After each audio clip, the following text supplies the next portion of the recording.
Bonjour et bienvenue à chacun d'entre vous. C'est avec beaucoup de plaisir que je me retrouve ici, même si nous sommes peu nombreux. Le principal, c'est d'être ensemble, centrer nos pensées sur la parole de Dieu, demander au Seigneur qu'il nous éclaire et qu'il transforme nos cœurs jour après jour, pour sa gloire. J'aimerais que nous prions.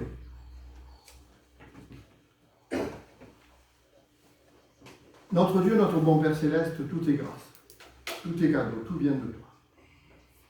Crée en nous toujours un cœur bien disposé pour écouter ce que tu as à nous dire, pour t'honorer, pour te bénir et pour mieux te servir. Nous avons besoin de toi.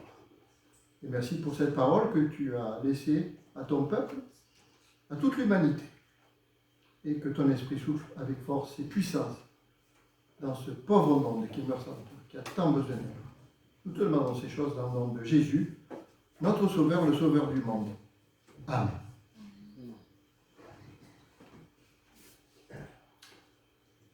Je vous demanderai d'ouvrir vos Bibles dans le livre du prophète Ésaïe, au chapitre 55. Alors je vais procéder comme d'habitude, lire un texte de la Bible, chanter deux cantiques, un autre texte de la Bible, chanter deux cantiques, un autre texte de la Bible et chanter deux cantiques, sans faire de commentaires. Simplement pour situer le prophète Ésaïe. Le prophète Ésaïe vivait au 8e siècle avant Jésus-Christ. C'était un prophète de Juda, puisqu'après la mort de Salomon, vous savez, il y a eu le schisme, c'est-à-dire la division du royaume en deux, avec le royaume d'Israël au nord comme capitale Samarie, et le royaume de Juda au sud avec capitale Jérusalem. Et donc Ésaïe a assisté à la chute du royaume du nord, puisque en 722 avant Jésus-Christ, les Assyriens ont conquis Samarie et dispersé la population. Et même s'il était prophète en Juda, il a assisté à une première dérive du peuple. Nous allons lire dans Ésaïe 55, versets 1 à 8. Vous tous qui avez soif, venez aux eaux, même celui qui n'a pas d'argent. Venez, achetez et mangez. Venez acheter du vin et du lait, sans argent, sans rien payer. Pourquoi pesez-vous de l'argent pour ce qui ne nourrit pas? Pourquoi travaillez-vous pour ce qui ne rassasie pas? Écoutez-moi donc, et vous mangerez ce qui est bon. Et votre âme se délectera de mes succulents. Prêtez l'oreille et venez à moi. Écoutez et votre âme vivra. Je traiterai avec vous une alliance éternelle pour rendre durables mes faveurs envers David. Voici, je l'ai établi comme témoin auprès des peuples, comme chef et dominateur des peuples. Voici, tu appelleras des nations que tu ne connais pas, et les nations qui ne te connaissent pas accourront vers toi. À cause de l'Éternel, ton Dieu, du Saint d'Israël, qui te glorifie. Cherchez l'Éternel pendant qu'il se trouve. Invoquez-le tandis qu'il est prêt. Que le méchant abandonne sa voie et l'homme d'iniquité ses pensées. Qu'il retourne à l'Éternel qui aura pitié de lui. À notre Dieu, qu'il ne se lasse pas de pardonner. Car mes pensées ne sont pas vos pensées. Et vos voix ne sont pas mes voix, dit l'Éternel. Je vous inviterai à chanter deux cantiques. Un premier cantique dans les ailes de la foi, le numéro 45, dans le vol de la tempête, et un deuxième cantique dans le J'aime l'Éternel 1, le numéro 205. Nous venons dans ta maison.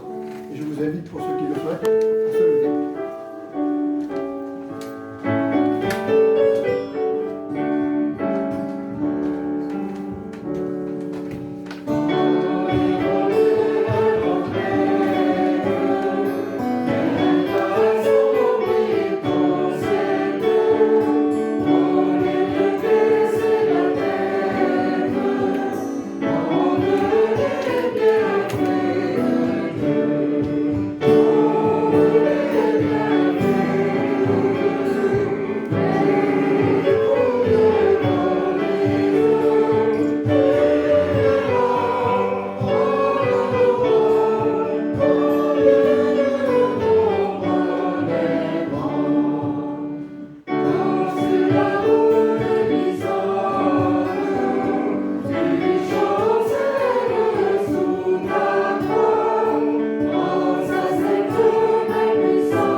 continuons la lecture de la parole de Dieu, toujours dans le chapitre 55 du livre d'Ésaïe.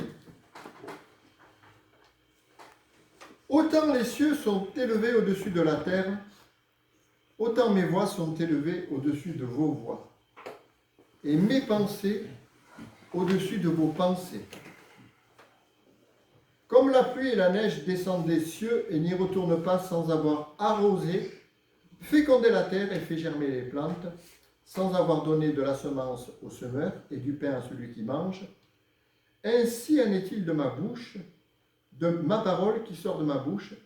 Elle ne retourne point à moi sans effet, sans avoir exécuté ma volonté et accompli mes desseins. Oui, vous sortirez avec joie, et vous serez conduits en paix. Les montagnes et les collines éclateront d'allégresse devant vous, et tous les arbres de la campagne battront des mains. Au lieu de l'épine s'élèvera le cyprès, au lieu de la ronce croîtra le myrte, et ce sera pour l'Éternel une gloire, un monument perpétuel, impérissable. Je vous invite à chanter encore 2 cantiques dans J'aime l'Éternel 1, le numéro 135, La vérité, le chemin et la vie. Et un deuxième cantique dans les ailes de la foi, numéro 62, À l'agneau sur son trône. Je vous invite à lever ce qu'il désire, à se lever ce qu'il désire.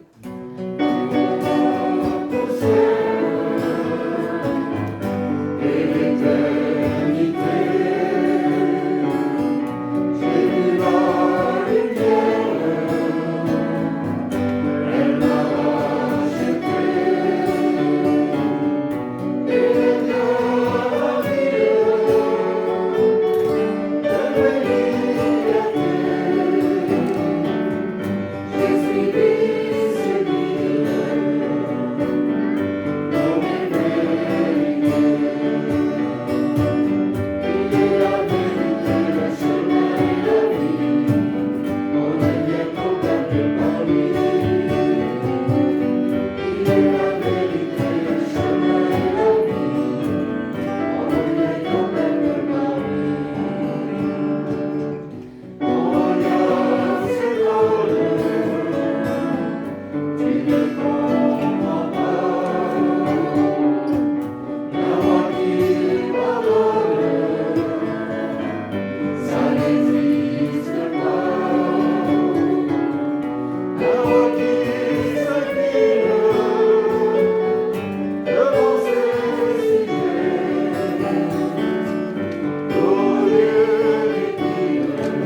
continuerons toujours la lecture de la parole de Dieu au chapitre suivant, chapitre 56, nous verrons les 7 premiers versets. Ainsi parle l'Éternel. Observez ce qui est droit et pratiquez ce qui est juste, car mon salut ne tardera pas à venir et ma justice à se manifester. Heureux l'homme qui fait cela, et le Fils de l'homme qui y demeure ferme, gardant le sabbat pour ne point le profaner, et veillant sur sa main pour ne commettre aucun mal. Que l'étranger qui s'attache à l'Éternel ne dise pas « L'Éternel me séparera de son peuple », et que l'eunuque ne dise pas « Voici, je suis un arbre sec ». Car ainsi parle l'Éternel, aux eunuques qui garderont mes sabbats, qui choisiront ce qui m'est agréable et qui persévéreront dans mon alliance, je donnerai dans ma maison et dans mes murs une place et un nom préférable à des fils et à des filles. Je leur donnerai un nom éternel qui ne périra pas. Et les étrangers qui s'attacheront à l'Éternel pour le servir, pour aimer le nom de l'Éternel, pour être ses serviteurs, tous ceux qui garderont le sabbat pour ne point le profaner et qui persévéreront dans mon alliance, je les amènerai sur ma montagne sainte et je les réjouirai dans ma maison de prière. Leurs holocaustes et leurs sacrifices seront agréés sur mon autel, car ma maison sera appelée une maison de prière pour tous les peuples. Je vous invite à terminer ce moment par 2 cantiques qui sont bien connus. Dans le J'aime 1, à de nouveau, au mon âme. Et dans les ailes de la foi, à de nouveaux combats.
Je vous invite maintenant.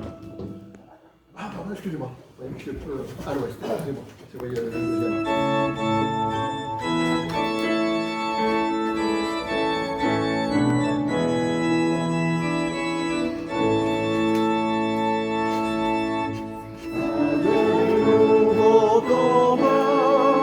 Jésus nous appelle et nous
très content d'être avec vous encore ce matin, de partager cette parole et j'aimerais nous amener vers le regard vers le haut. Nous avons besoin, je crois, de nous rappeler des choses importantes, essentielles en ces temps particuliers. Et j'ai pensé à ce texte tiré de l'évangile de Luc au chapitre 16 et à partir du verset 19. Luc chapitre 16, verset 19. Il y avait un homme riche qui était vêtu de pourpre et de fin lin et qui chaque jour menait joyeuse et brillante vie. Un pauvre nommé Lazare était couché à sa porte, couvert d'ulcères, et désireux de se rassasier des miettes qui tombaient de la table du riche. Même les chiens venaient encore lécher ses ulcères. Le pauvre mourut et il fut porté par les anges dans le sein d'Abraham. Le riche mourut aussi et il fut enseveli. Dans le séjour des morts, il leva les yeux et tandis qu'il était en proie au tourment, il vit de loin Abraham et Lazare dans son sein. Il s'écria « Père Abraham, aie pitié de moi et envoie Lazare pour qu'il trempe le bout de son doigt dans l'eau et me rafraîchisse la langue, car je souffre cruellement dans cette flamme. » Abraham répondit « Mon enfant, souviens-toi que tu as reçu tes biens pendant ta vie et que Lazare a eu les maux pendant la sienne. Maintenant, il est ici consolé et toi, tu souffres. D'ailleurs, il y a entre nous et vous un grand abîme, afin que ceux qui voudraient passer d'ici vers vous ou de là vers nous ne puissent le faire. » Le riche dit alors « Je te prie donc, Père Abraham, d'envoyer Lazare dans la maison de mon père, car j'ai 5 frères. C'est pour qu'il leur atteste ces choses, afin qu'ils ne viennent pas aussi dans ce lieu de tourment. » Abraham répondit, « Ils ont Moïse et les prophètes, qu'ils les écoutent. » Et il dit, « Non, Père Abraham, mais si quelqu'un des morts va vers eux, ils se repentiront. » Et Abraham lui dit, « S'ils n'écoutent pas Moïse et les prophètes, ils ne se laisseront pas persuader, même si quelqu'un des morts ressuscitait. » Je voudrais faire une première remarque et préciser que ce texte n'est pas une parabole. C'est un récit que Jésus donne, ce qui enlève un petit peu ce qui voudrait en prétexter l'interprétation, de dire on peut imaginer un petit peu ce qu'on veut. Là, on n'a rien à imaginer du tout. On a à prendre ce que Jésus nous dit. Dans une parabole, on peut encore se dire oui, ceci veut dire cela, ceci veut dire cela, etc. Là, non. Jésus va droit au but et nous montre quelque chose de très clair.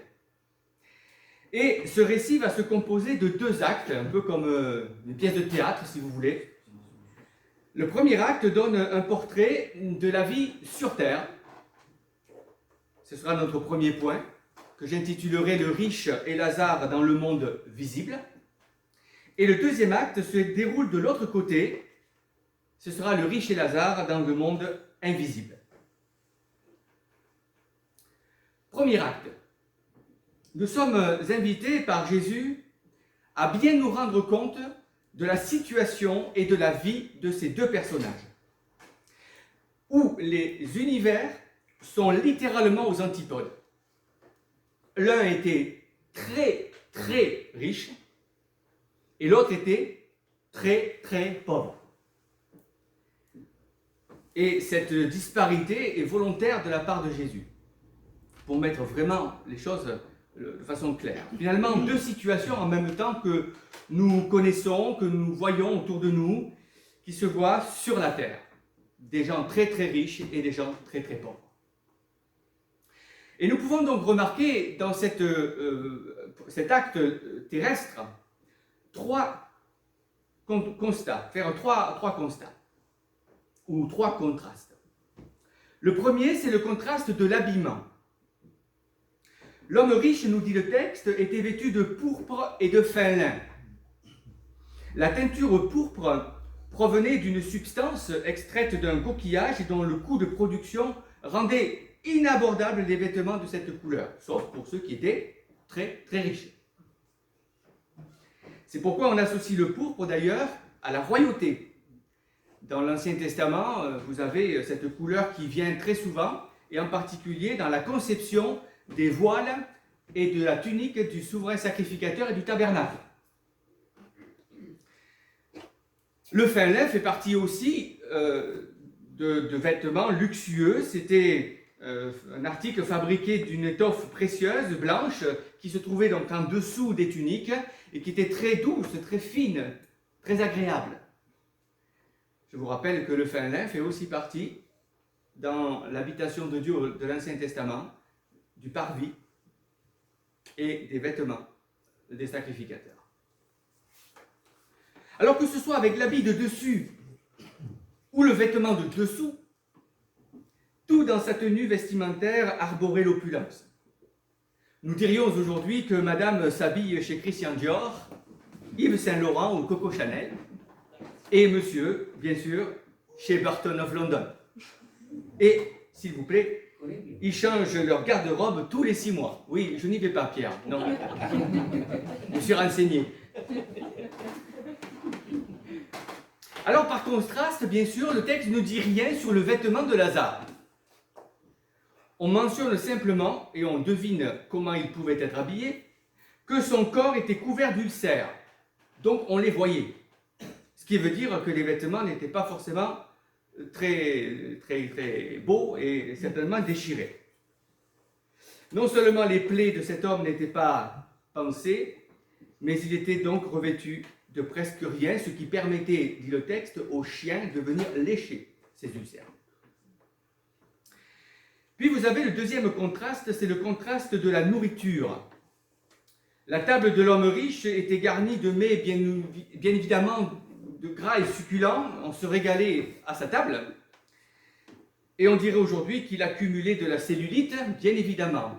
Il soignait son foie, devenu délicat, en perdant peut-être péniblement quelques grammes dans ses saunas, ou peut-être dans sa salle de gymnastique ou de sport.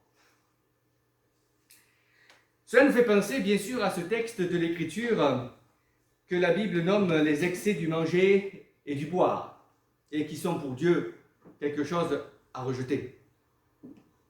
Quant à Lazare, bien sûr, tous les soirs, il dînait en se serrant la ceinture d'un cran. La faim le rongeait tellement qu'il se serait contenté, dit le texte, des débris de nourriture provenant de la table du riche. Il n'est pas dit explicitement que Lazare était un mendiant, mais tout porte à le croire, puisqu'il est là à la porte du riche, et que certainement on l'y conduisait, ou il y restait longtemps en attendant quelque chose. Triste portrait de cette société encore aujourd'hui où le partage est délicat, pour ne pas dire compliqué, avec un égoïsme et un égocentrisme qui font partie du signe des temps, qui vont s'accentuer encore, parce qu'on accentue de plus en plus, je ne fais pas de politique, hein, c'est un constat, la richesse et la pauvreté. Et puis le dernier contraste dans cette partie de la vie terrestre de ces deux hommes, c'est un contraste qui est un peu particulier et que j'ai envie de mettre en avant, c'est celui de la parole. Tout au long de l'histoire, l'homme riche, que ce soit dans le monde terrestre comme dans le monde invisible, on va le voir, va jouer un rôle actif. On le voit agir, dialoguer dans chacune des parties et des actes. À l'opposé, par contre, Lazare, lui, ne prononce pas un seul mot. En tout cas, Jésus ne dit pas qu'il parle. Il semble entièrement passif, comme pour accentuer un peu plus la détresse de l'un et l'autosuffisance de l'autre. Qui va se plaire d'ailleurs, nous l'avons lu, on y reviendra, avoir l'audace d'argumenter avec Abraham. C'est d'ailleurs un peu la particularité des personnes riches. Elles se croient tout permis, tout leur est dû, convaincues parce que tout a un prix, tout peut s'acheter. Il y a une chose qui ne s'achètera pas. C'est le royaume de Dieu. Donc pas une seule plainte ne sort de la bouche de Lazare. Aucun ronchonnement, aucun signe d'amertume, bien qu'il ait eu toutes les raisons, et nous le comprenons, de se sentir si misérable. Il semble accepter son sort sans la moindre lamentation. Et le mutisme de ce mendiant est absolument impressionnant dans l'histoire. en comparaison avec les propos du riche. Mais si Jésus ne le fait pas parler, ne veut-il pas quelque part nous interroger sur sa relation avec Dieu, Lazare? Le silence de Lazare ne pourrait-il pas nous renvoyer à ce passage de l'Écriture que je cite, le psaume 37, verset 7 ? Garde le silence devant l'Éternel et espère en lui. Ne t'irrite pas contre celui qui réussit dans ses voies, contre l'homme qui vient à bout de ses mauvais desseins. Laisse la colère, abandonne la fureur. Ne t'irrite pas, ce serait mal faire. Car les méchants seront retranchés. Et ceux qui espèrent en l'Éternel posséderont le pays. Encore un peu de temps, et le méchant n'est plus. Tu regardes le lieu où il était, et il a disparu. Les misérables possèdent le pays, et ils jouissent abondamment de la paix. Le méchant forme des projets contre le juste, et il grince des dents contre lui. Le Seigneur se rit du méchant, car il voit que son jour arrive. Fin de la citation du psaume.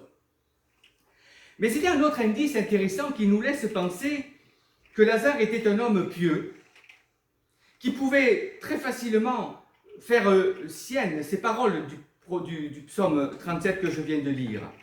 En effet, Lazare, le prénom Lazare, est l'abréviation d'Éléazar, qui signifie littéralement « Dieu est mon secours ». Jésus veut vraisemblablement indiquer par ce nom que Lazare cherchait et trouvait son secours en Dieu et qu'au sein de sa misère, il exprimait en silence sa piété, comme va l'écrire le prophète Jérémie. L'Éternel a de la bonté pour qui espère en lui, pour l'âme qui le cherche. Il est bon d'attendre en silence le secours de l'Éternel. Cette parole du prophète que je viens de citer doit résonner pour nous aujourd'hui de façon toute particulière, quelles que soient l'issue et les conséquences nationales ou internationales de ce que le monde vit aujourd'hui. Nous avons à attendre, peut-être en silence, le secours de l'Éternel. À ce titre, je m'appelle Lazare. Nous sommes tous des Lazare, parce que notre secours est en l'Éternel, n'est-ce pas? Cette situation qui apparaît ainsi permet de comprendre pourquoi Lazare va se retrouver dans le sein d'Abraham, non pas parce qu'il était pauvre, mais parce qu'il craignait Dieu et gardait confiance en lui. C'est ce que Jésus veut nous faire comprendre à travers le prénom même de ce personnage, qui est dans une situation tout à fait plausible et normale, et que l'on pouvait voir à Jérusalem, ou partout dans le pays, et que nous pouvons voir aujourd'hui autour de nous. Et cela change quand même pas mal de choses dans la compréhension de cette histoire. En revanche, l'attitude du riche témoigne qu'il n'a aucune crainte de Dieu.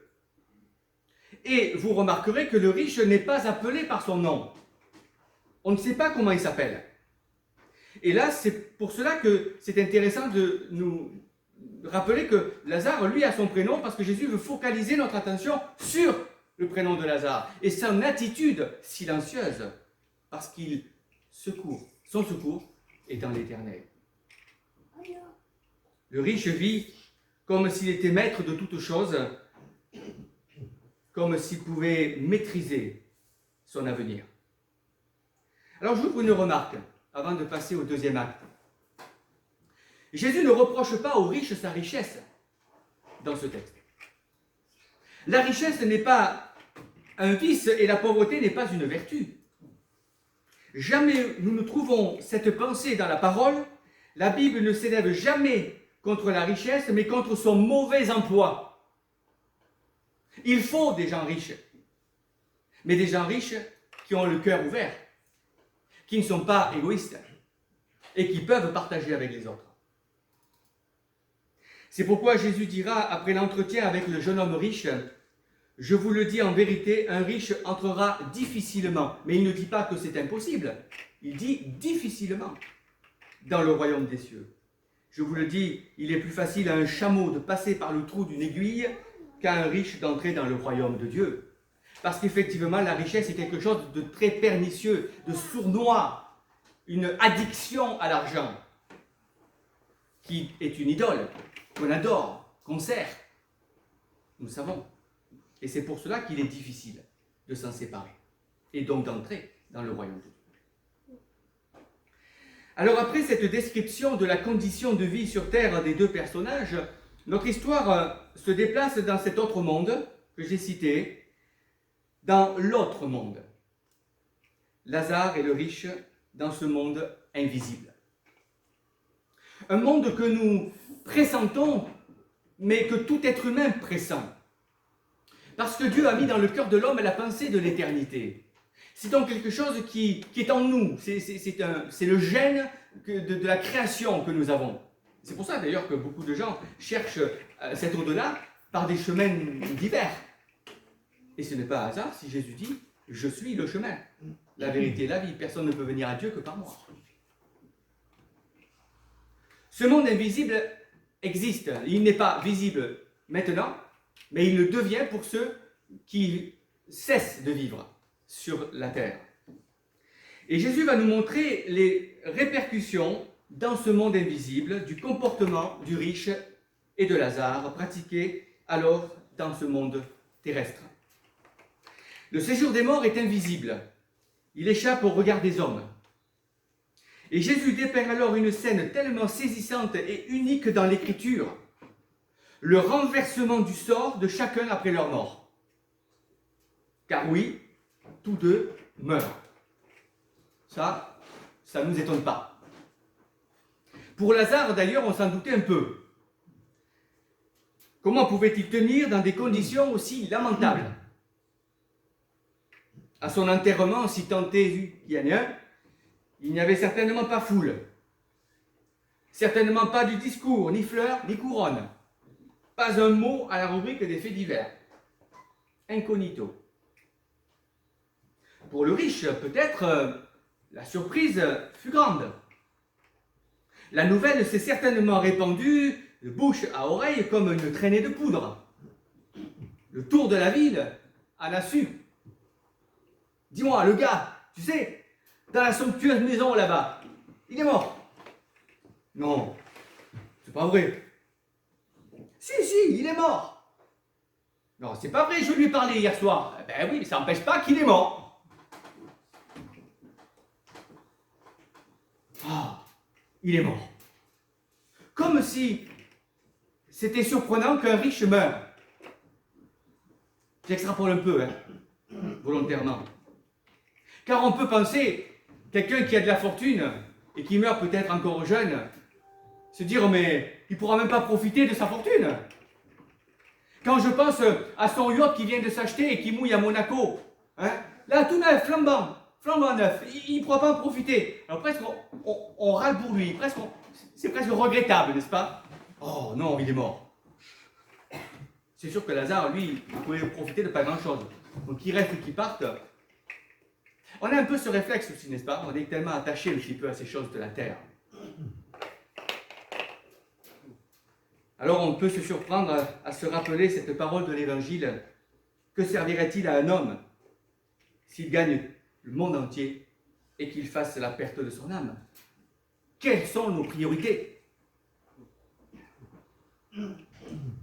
Alors le Seigneur Jésus n'a pas encore donné d'explications précises sur leurs conditions spirituelles lorsqu'il a parlé de leur situation terrestre. Mais il ne fait aucun doute maintenant que Lazare était, et je l'ai anticipé en parlant de ce nom que Jésus a mis volontairement sur lui, un fidèle serviteur de Dieu, puisqu'il va se retrouver dans le sein d'Abraham. Et là, je l'affirme par rapport à l'ensemble de l'Écriture, bien évidemment. Ce texte seulement ne me permettrait pas de l'affirmer. Ce texte seulement pourrait nous faire dire c'est la pauvreté qui le met là-haut. Donc finalement, il vaut mieux être pauvre et on est tranquille. C'est pas aussi facile que ça, dans l'ensemble de l'Écriture. Jésus montre clairement le bonheur du ciel sous l'image d'un banquet célébré en présence du patriarche. Ah, vivement ce jour, n'est-ce pas? Nous n'aurons plus de masques pour partager, nous serons libérés de tout. Quel bonheur et quel honneur d'être auprès de l'un des personnages les plus élevés, entre guillemets, de l'histoire biblique, mais surtout en présence du Seigneur Jésus, bien évidemment. Quel contraste donc avec sa situation misérable sur la terre, qui désormais est derrière lui, et une situation d'abondance qu'il a devant ses yeux, et cette fois pour l'éternité. Le destin de l'homme riche, nous l'avons lu, connaît un dénouement fort différent. Nous l'avons parlé, nous l'avons dit, il fut enterré, certainement en grande pompe, etc., etc. Mais rien de tout cela ne laissait deviner, alors qu'on était en train de le mettre en terre, le tourment qui commençait pour lui dans ce monde invisible. Son âme alla, dit le texte, dans le séjour des morts, dans un lieu de tourment. Ce lieu est terrible, mais mystérieux à la fois. Lui qui n'aurait pas donné une miette de son abondance, convoite maintenant une goutte du bonheur et la vie de Lazare. Une goutte. Par un juste retour des choses, c'est le riche qui mendie. Remarquez qu'il ne commande pas un verre de vin, n'est-ce pas? Ou un jus de fruits, ou un soda, non? Une goutte d'eau. Tombant du doigt, trempée dans l'eau de Lazare. C'est-à-dire la plus petite quantité de la dernière chose qu'il y a dans le royaume de Dieu. A-t-il quelque chance de s'en sortir? La réponse est catégorique, Jésus la donne. Il y a entre nous et vous un grand abîme, afin que ceux qui voudraient passer d'ici vers vous ou de là vers nous ne puissent le faire. Et en même temps, ce qui est terrible à la fois, c'est qu'il y a cette vision des deux parties, à la fois de l'un et de l'autre, et vice-versa. Dans certains courants religieux libéraux, on veut nier l'existence de l'enfer, de ce lieu de tourment, comme pour exorciser sa peur de la mort et de l'au-delà. Or, que nous dit ce texte? Qu'il existe bel et bien. Et que si Jésus le dit de cette manière-là, c'est que c'est vrai. Si quelqu'un le savait, c'était bien lui. Ce passage refute bien sûr l'existence de ce que l'Église catholique romaine appelle le purgatoire, ainsi que toute notion qui suggérerait une quelconque possibilité d'une seconde chance après la mort. Et vous savez, dans un monde informatisé où nos jeunes ont l'habitude de jouer à ces jeux vidéo, de guerre en particulier, où le héros, leur héros qu'ils ont créé, tue, se font tuer, sauf qu'il y a des jokers, et ils se relèvent, une fois, deux fois, trois fois, plus encore. Le Seigneur n'est pas concepteur de jeux informatiques, il ne fait pas lever plusieurs fois après la mort. Il est réservé, dit l'Épître aux Hébreux, aux hommes de mourir une seule fois. Après quoi vient le jugement. Et là, nous en avons la démonstration dans ce texte. Je comprends que nous désirerions tellement un Dieu qui nous donne une seconde chance après la mort. C'est tellement, naturel de l'imaginer. Mais pourquoi pas, comme je l'ai dit, une troisième, une quatrième? Dieu, tel qu'il se présente dans l'Écriture, n'est pas comme cela. Il a donné le choix entre la vie et la mort. Et il a fait parler par Moïse, en particulier dans le Deutéronome, lorsqu'il termine ce testament au peuple d'Israël, de dire à ce peuple, j'ai mis devant toi la vie et la mort, choisis la vie afin que tu vives. C'est un texte, j'en ai peut-être déjà parlé, je ne sais pas, mais qui m'a toujours interpellé. Comment Dieu peut-il préciser et conseiller de choisir la vie à quelqu'un qui finalement aime la vie? Car à moins d'avoir des difficultés, je peux le comprendre, de dépression forte, etc., de vouloir et préférer la mort, en général, les hommes préfèrent la vie, même si ce n'est pas toujours évident. Eh bien, parce que lorsque Dieu dit « choisis la vie », c'est qu'il faut faire un acte de décision sur la vie, parce que la mort, elle est déjà dans notre cœur au moment où nous naissons, parce que nous naissons coupés de Dieu. Donc nous naissons déjà spirituellement morts. Nous sommes, dès notre naissance, condamnés à ce lieu de tourment. Donc si je ne choisis pas la vie, en me disant, on verra bien, finalement, je ne suis pas trop mauvais, hein, ça, Dieu pourra me faire une petite passage, une petite sortie, là, pour aller dans son royaume. Donc, moi, je ne décide pas, c'est lui, mais non. Il faut que je décide de choisir la vie. Et Jésus a dit, je suis la résurrection et la vie. C'est pour ça que c'est important de faire un choix.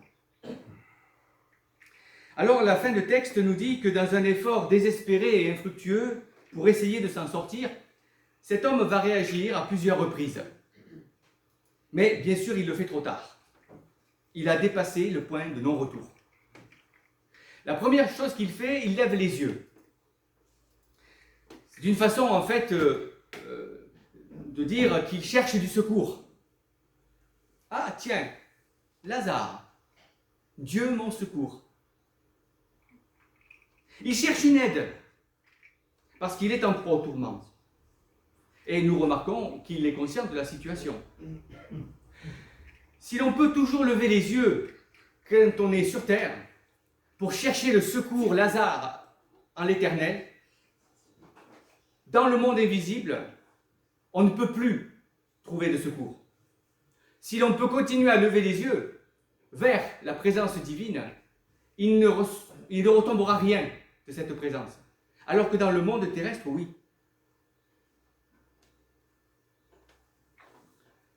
Le mensonge et la séduction du Dieu prendra tout le monde avec lui, in fine, est un mensonge perpétré par le père du mensonge, Satan lui-même, qui veut que les hommes aillent dans ce lieu de tourment, parce que lui sait qu'il va y aller. Et il va en entraîner le maximum avec lui. La deuxième chose qu'il fait, c'est qu'il cherche miséricorde, car il reconnaît Abraham, en tout cas il le nomme ainsi, il l'appelle, et Lazare. « Aie pitié de moi, Père Abraham. » Ne sentons-nous pas ici un brin d'arrogance? Comment pouvait-il maintenant songer à réclamer une faveur pour lui-même, alors qu'il n'avait eu aucune compassion pour Lazare lorsqu'il était à sa portée? Il ne faut pas nous faire croire qu'il ne l'a jamais vu. Ce trait fait ressortir encore plus son insensibilité à l'égard du pauvre quand il était dans le besoin sur la terre. Et la réponse d'Abraham ne laisse aucun espoir à l'homme riche. « Mon enfant, souviens-toi que tu as reçu tes biens pendant ta vie et que Lazare a eu les maux pendant la sienne. Maintenant il est ici consolé et toi, tu souffres. » Là encore, il ne faut pas interpréter en disant que ceux qui ont eu beaucoup de choses dans leur vie ne pourront pas accéder au royaume de Dieu, et ceux qui n'ont rien eu iront de fait dans le royaume de Dieu. Non. Je rappelle la parole de Jésus, « Je suis le chemin, la vérité et la vie ». Relisons les épîtres de Paul, entre la foi et les œuvres en particulier. C'est une façon de dire aussi qu'il ne s'est pas laissé interpeller dans sa conscience parce que l'Éternel pouvait même lui avoir donné à plusieurs reprises dans sa vie et changer de comportement. Tu as eu beaucoup de choses, mais finalement, tu l'as gardé uniquement pour toi parce que ton cœur n'était pas changé. Et c'est là le problème. Et en même temps, cette histoire est aussi l'une des plus fantastiques révélations qui nous soient faites de l'au-delà dans l'Écriture. Jésus lève ici en partie le voile sur le mystère de cet après-mort et nous éveille sur des grandes vérités, même si nous resterons frustrés de ne pas tout comprendre et de ne pas tout saisir de ce texte-là. La troisième chose que fait le riche, c'est qu'il fait une première demande. Je te prie donc, Père Abraham, d'envoyer Lazare dans la maison de mon père. Il dit, oh mais tu es un peu gonflé, toi. Non seulement, quand tu étais sur la terre, tu l'as méprisé, tu l'as ignoré, et maintenant tu voudrais qu'il soit ton serviteur. Et pour qui tu te prends? Ah oui, pour le riche, hein, qui croit tout et qui pense que tout se paie. Et pourquoi dit-il cela? Parce que j'ai 5 frères. Ah, tu penses aux autres maintenant. Et pour cause. C'est pour qu'il leur atteste ces choses, afin qu'ils ne viennent pas aussi dans ce lieu de tourment. Le riche comprend qu'il ne peut plus rien demander pour lui-même. Ça y est, ça c'est acté. Il est pris alors de compassion d'empathie pour ses frères qu'il reconnaît être en danger de mort à leur tour par la mensonge et la tromperie. Mais ils ne s'en rendent pas compte. Alors s'il te plaît, envoie Lazare pour qu'il leur dise. Et puis, cette dernière demande, enfin en tout cas c'est la réponse que fait Abraham, mais il fait cette demande, en tout cas, et la réponse d'Abraham sont liées. Si quelqu'un des morts va vers eux, dit le riche, ils se repentiront. Et le mot-clé est lâché. Ce mot-clé qui explique et qui montre que ce n'est pas la richesse qu'il a envoyée en lieu de tourment, ni la pauvreté qu'il a envoyée dans le ciel. Il parle d'un terme, il parle d'une situation, il parle d'un acte qu'il n'a pas fait lui-même, puisqu'il le propose pour ses frères, cette repentance. Ce changement de vie, donc il sait de quoi il parle. Donc il n'est pas... il est inexcusable de se trouver dans ce lieu-là. Il sait qu'il n'a pas, lui, fait cela.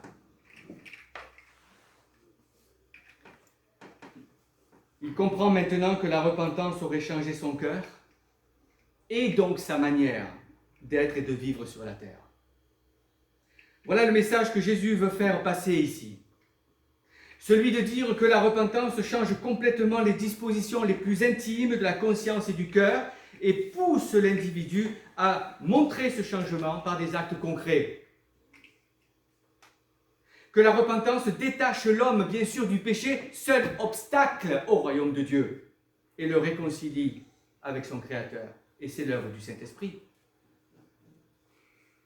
Dans ces deux demandes, il n'y a-t-il pas aussi de sous-entendu le fait de ne pas oser dire ouvertement qu'il n'a pas tenu compte, lui, des avertissements qu'il a pu entendre ça et là, ou glaner à droite et à gauche, lorsqu'il allait peut-être à la synagogue, histoire de se montrer, et peut-être d'avoir un peu de faveur de certains pour sa richesse. C'est rentré là, c'est sorti là. C'est ce qui peut expliquer les deux réponses d'Abraham. Il lui dit, ils ont Moïse et les prophètes. Qui les écoute? Tes frères. Et s'ils n'écoutent pas Moïse et les prophètes, ils ne se laisseront pas persuader, même si quelqu'un des morts ressuscitait. Dureté de cœur de l'homme, quelque part, face même à une résurrection. Éclatant témoignage aussi rendu par Jésus lui-même de cette vérité, que la révélation divine, même, et aujourd'hui encore elle est pour nous, celle de l'Ancien Testament, l'Ancienne Alliance, Moïse et les prophètes, suffit pour amener les hommes à la foi. Le verbe ici « écouter » ne signifie pas seulement entendre, mais obéir, se mettre à l'œuvre, s'engager. Que dire de notre génération et de celles qui nous ont précédés, qui non seulement avaient Moïse et les prophètes, mais ont eu aussi Jésus-Christ et les évangiles et les épîtres que nous avons aujourd'hui sous nos yeux, et qui sont les révélations de Dieu lui-même. Paul écrira que la foi vient de ce qu'on entend, et ce qu'on entend vient de la parole de Christ. Voilà ce tableau de ces deux actes brossés qui nous rappellent des certitudes, des vérités, et en même temps qui nous permet de rester fermes et de dire à ceux qui sont autour de nous, attention, c'est maintenant qu'il faut choisir. N'ayons pas peur de le faire, même si on se moquera ou on nous ignorera, c'est pas grave, le problème n'est pas là. Jésus disait, je vais conclure par ces quelques mots, la volonté de mon Père, c'est que quiconque voit le Fils et croit en lui ait la vie éternelle, et je le ressusciterai au dernier jour. L'histoire du riche et Lazare nous encourage non pas à nous tourner vers le futur, mais nous rend extrêmement attentifs au présent, car si nous sommes enfants de Dieu, le futur, nous le possédons. En espérance, c'est en espérance que nous sommes sauvés, dira Paul. Mais en même temps, nous renvoie à l'essentiel aujourd'hui sur la terre, car tant qu'il y a de la vie, dit-on, il y a de l'espoir. Et c'est pour cela que Paul dira aux Corinthiens, je vous en supplie, au nom de Dieu, soyez réconciliés avec Jésus-Christ. Je pense que la plupart d'entre vous êtes au clair sur cela.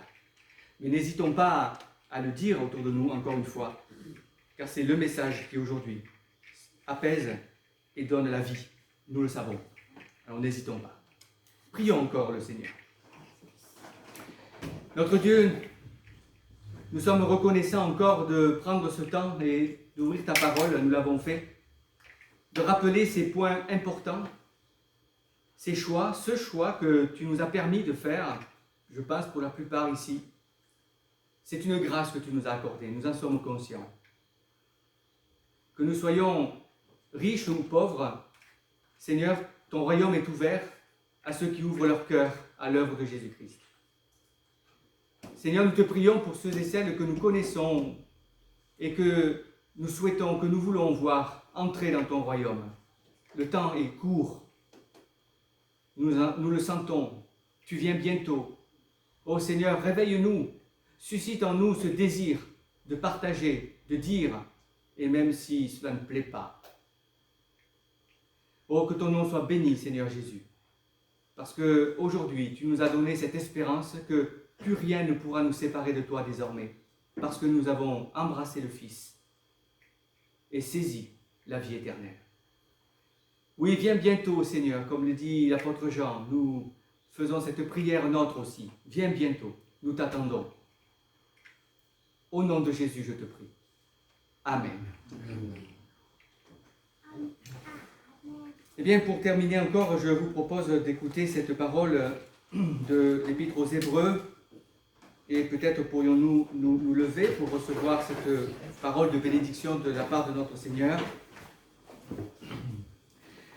Où l'auteur de l'Épître aux Hébreux dit ceci, que le Dieu de paix, qui a ramené d'entre les morts le grand berger des brebis par le sang d'une alliance éternelle, notre Seigneur Jésus, vous rende capable de toute bonne œuvre pour l'accomplissement de sa volonté.